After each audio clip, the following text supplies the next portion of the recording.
गर्भ में रचने से पहले ही मैंने तुमको जान लिया। तुम्हारे जन्म से पहले ही मैंने तुमको पवित्र किया। मैं तुमको राष्ट्रों का नबी नियुक्त किया। आदरणीय फादरगण, सिस्टरगण और यहाँ उपस्थित सभी को जय यीशु। आज का दिन बहुत ही विशेष और अनमोल है, क्योंकि हम इस पवित्र मिसा बलिदान में भाग लेते हुए ईश्वर को धन्यवाद देने एकत्रित हुए हैं। हमारे प्रिय फादर क्रिस्टो के जीवन के लिए, जिनका यह पुरोहिताभिषेक के बाद पहला जन्मदिन है, ईश्वर ने उनके मां के गर्भ में उन्हें ही चुना और अलग कर अपने लोगों की सेवा के लिए अभिषिक्त किया। एक पुरोहित किसी का पुकार का उत्तर होता है, एक टूटे हृदय की आशा होता है, और ऐसा दीपक हो जो अपने जीवन से दूसरों के अंधकार को प्रकाश में बदल देता है। फादर क्रिस्टो ब्रह्मपुरी पल्ली में सहायक पुरोहित के रूप में, बोर्डिंग के असिस्टेंट इंचार्ज के रूप में और स्कूल में अध्यापक के रूप में प्रभु की सेवा कर रहे हैं।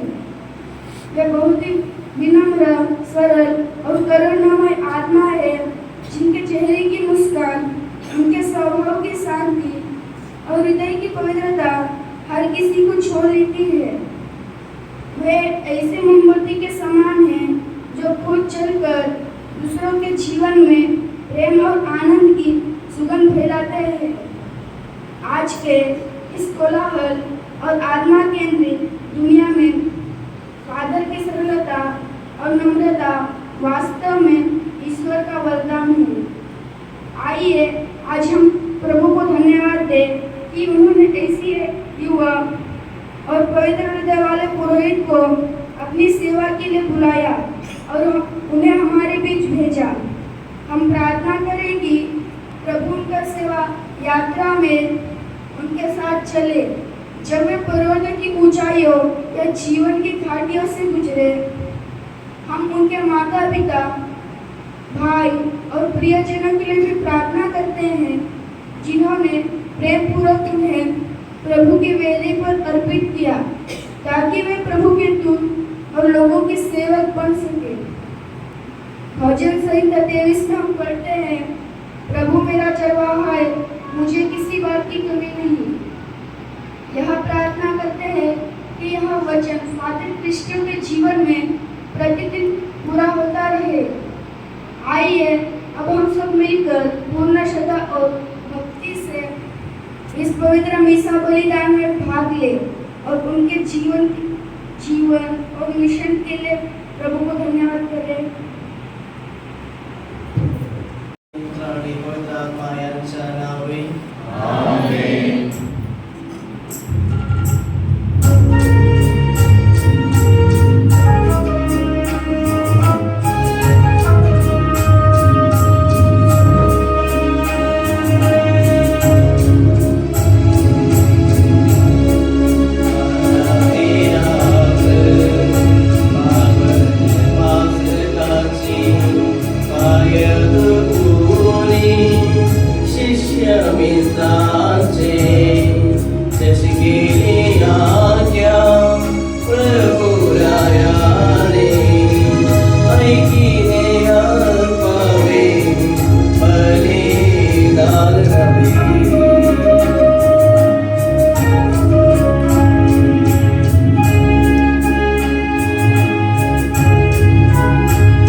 सदा सर्वकाळ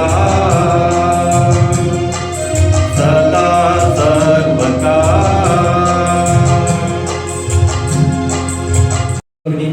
संत याकोबाचे पत्र अध्याय 2 वाक्य 1 ते 8 पर्यंत.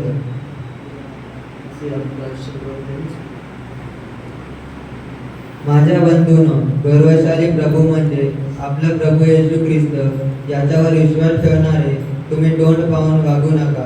सोन्याची अंगठी घातलेला व भापकीदार कपडे घातलेला एखादा माणूस तुमच्या सभास्थानात आला आणि भिकारी कपडे पांघरलेला एका दरिद्रीहीन आला.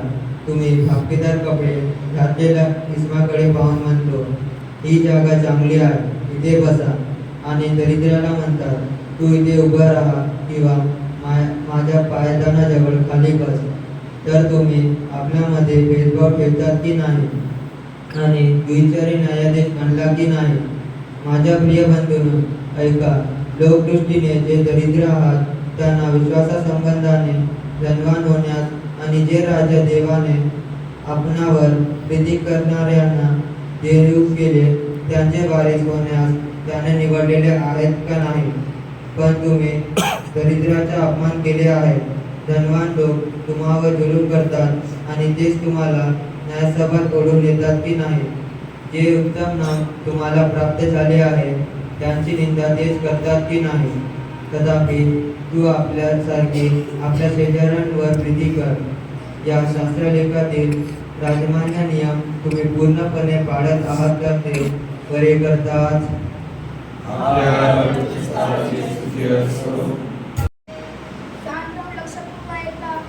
शांती तुम्हाबरोबर असो आणि तुम्हाबरोबरही असो. संत लोक द्वारा घोषित आपल्या प्रभू येशू ख्रिस्ताचे शुभवर्तमान आपल्या प्रभू ख्रिस्ताची स्तुती असो. मग त्याच्या बरोबर भोजनास बसलेल्यापैकी कोणाएकाने ह्या गोष्टी ऐकून त्याला म्हटले, जो कोणी देवाच्या राज्यात भाकर खाईल तो धन्य. त्याने त्याला म्हटले, कोणा एका मनुष्याने संध्याकाळाची मोठी जेवणावळ केली. तेव्हा पुष्कळाला आमंत्रण केले आणि जेवणाच्या वेळेस आता या तयारी झाली आहे असे आमंत्रितास सांगवयाला त्याने आपल्या एक दासाला पाठविले. तेव्हा ते सगळे सारखे निमित्त सांगू लागले. पहिला त्याला म्हणाला, मी शेत विकत घेतले आहे, ते मला जाऊन पाहिले पाहिजे. मी तुला विनंती करीतो, मला क्षमा असावी. दुसरा म्हणाला, मी बैलाच्या 5 जोड्या विकत घेतल्या आहेत, त्या मी तापावयास जातो. मी तुला विनंती करीतो, मला क्षमा असावी. आणखी एक जण म्हणाला, मी लग्न केले आहे म्हणून माझे येणे होत नाही. मग त्या दासाने येऊन आपल्या धन्याला हे वर्तमान सांगितले. तेव्हा गर्दन्याला राग आला व आपल्या दासाला म्हणाला, नगराच्या रस्त्यात व गाल्यात लवकर जा आणि दरिद्री व्यंग अंधेरे व लंगडे ह्यास इकडे घेऊन येईल. दास म्हणाला, महाराज, आपण आज्ञा केल्याप्रमाणे झाले आहे, तरी अद्यापि जग आहे. धनी दासाला म्हणाला, माझे घर भरून जावे म्हणून सडकावर व कोकणाकडे जाऊन लोकांना आग्रह करून घेऊन या. कारण मी तुम्हाला सांगतो की त्या आमंत्रित माणसापैकी एकालाही माझ्या जेवणातले काही चाखवयास मिळणार नाही. आपल्या प्रभू ख्रिस्ताची स्तुती असो. क्रिस्त में उपस्थित फादरगण, सिस्टरगण, प्यारे भाइयों बहनों, आज के पवित्र वचन में प्रभु हमें बताता है कि हम प्रभु के भोजन में भाग लेने के लिए बुलाए गए हैं। संत याकूब का पहला पत्र में हम सुने, उस पत्र द्वारा संत हमें बताता है कि हम किसी से पक्षपात नहीं करना चाहिए। जो कोई हो, क्या धनिक या दरिद्री, हम हर एक व्यक्ति के सामने प्रभु के रूप में व्यवहार करना चाहिए। पत्र के अंत में संत याकूब बताता है कि अगर हम प्रभु के आज्ञा पालेंगे तो सब कुछ हो जाएंगे। वो कौन सा आज्ञा है?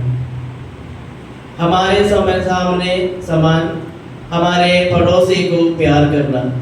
अगर हम अच्छी तरह से उसे निभा रहे हैं तो हमारा जिंदगी पूर्ण हो जाएगी। हम हर एक व्यक्ति को देखते हैं और उनके परीक्षा लेते हैं। हम सिर्फ बाहर रोक कर देकर उनको परीक्षा लेते हैं कि वो ऐसा एक व्यक्ति है और ऐसा है, लेकिन प्रभु ऐसा नहीं है। प्रभु सबको एक ही समान देखने वाला एक व्यक्ति है, हमारा प्रभु ईसा मसीह।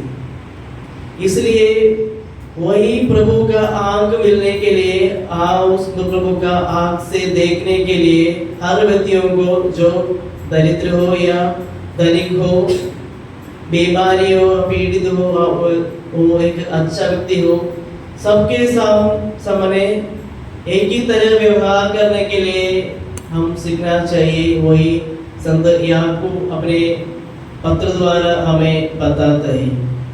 इसलिए किसी पक्षपात या भेदभावना के बिना हर एक व्यक्ति में ईश्वरीय देकर, ईश्वरीय में देकर उस व्यक्ति के सेवा करने में लगे रहने के लिए प्रभु से प्रार्थना करें।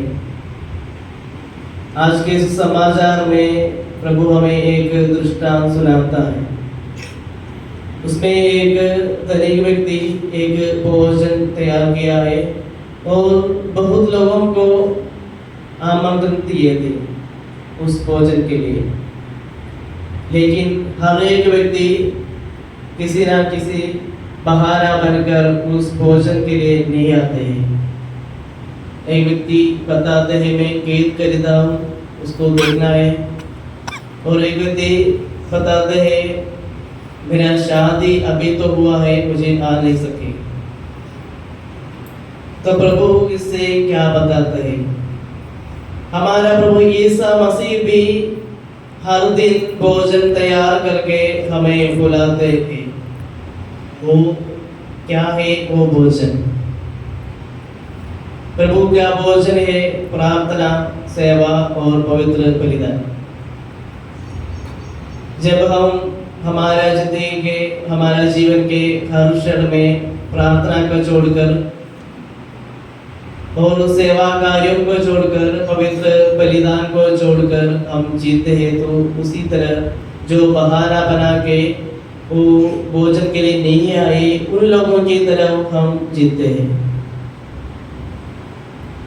सबसे बड़ा भोजन मतलब पवित्र बलिदान है।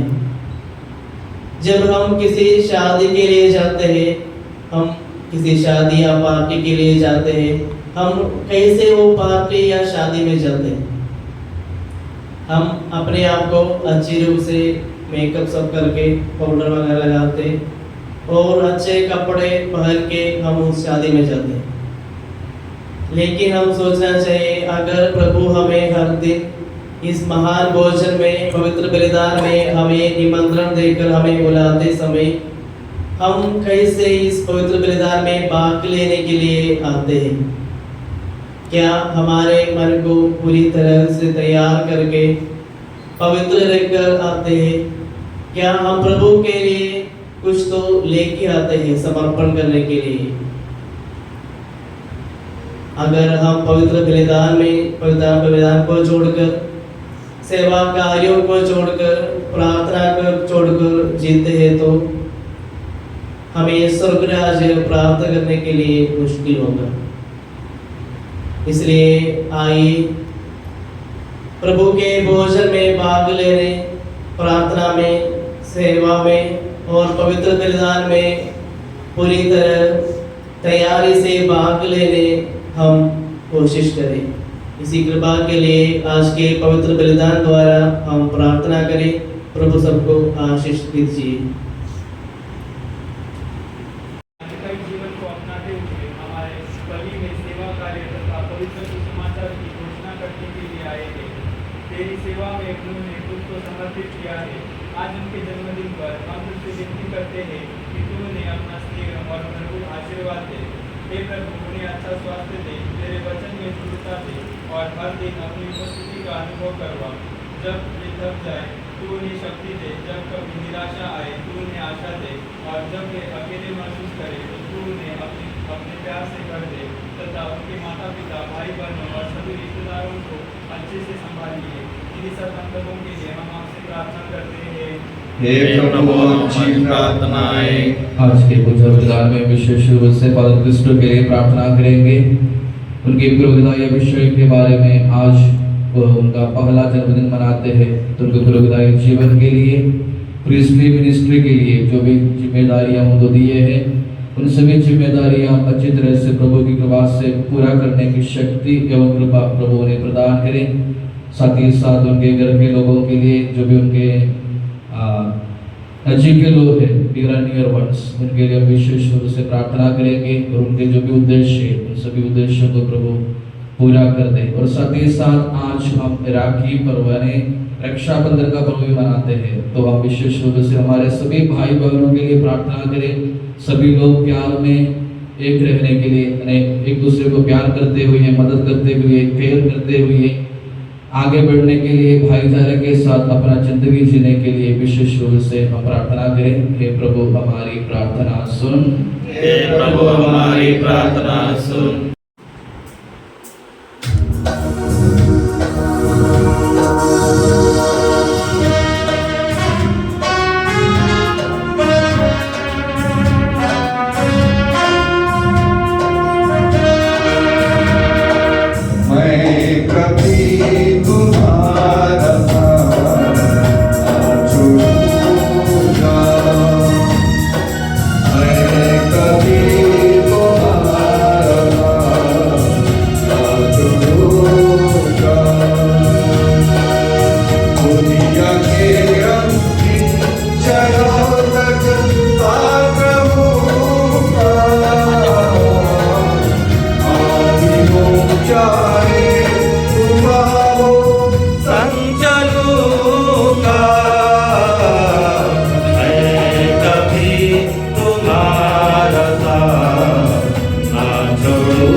तुम्हारा साथ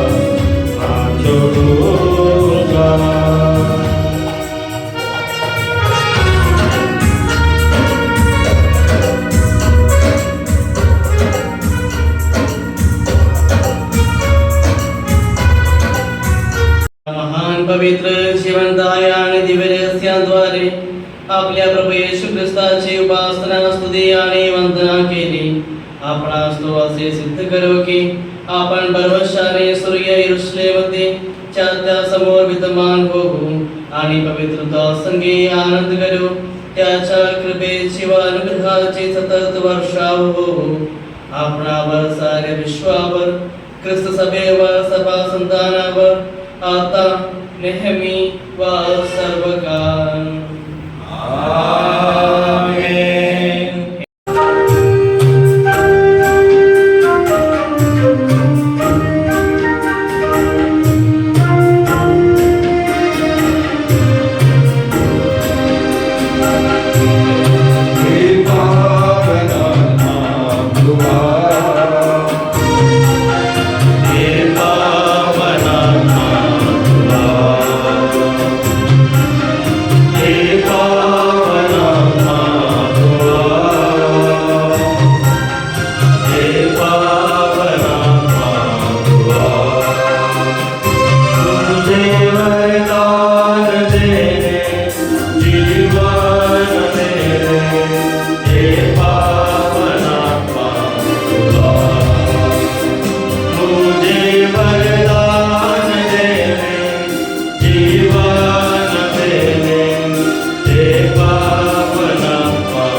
आज जिस हमको मालूम है कि खुशी का दिन है, क्योंकि आज हमारा क्रिस्टोफर फादर उनके पुरोहिताभिषेक के बारे में पहला जन्मदिन मनाते हैं। तो हमारे लिए खुशी का दिन है, गर्व का दिन है, क्योंकि फादर उनके पुरोहिताभिषेक के बाद में पहला साल हमारे साथ है। तो हमारा खुशी की बात है कि फादर जी को विश करने का, फादर जी के लिए प्रार्थना करने का। तो सबसे पहले मैं आप सभी को धन्यवाद देना चाहता हूँ, क्योंकि आज आप लोग सवेरे फादर जी के लिए प्रार्थना करने के लिए, छुट्टी के भी दिन है, अच्छी बात है कि सब लोग आज चर्च में आए फादर जी के लिए प्रार्थना करने के लिए, इसलिए सभी को धन्यवाद देता हूँ। तो अभी हम गाना बोलते हुए फादर जी को विश करेंगे। Happy birthday to you. Happy birthday to you. Happy birthday to your father. Happy birthday to you. May the good God bless you. May the good God bless you. May the good God bless you, dear Father. Happy birthday to you. Happy long life to you. Happy long life to you. Happy long life to you, Father. Happy birthday to you.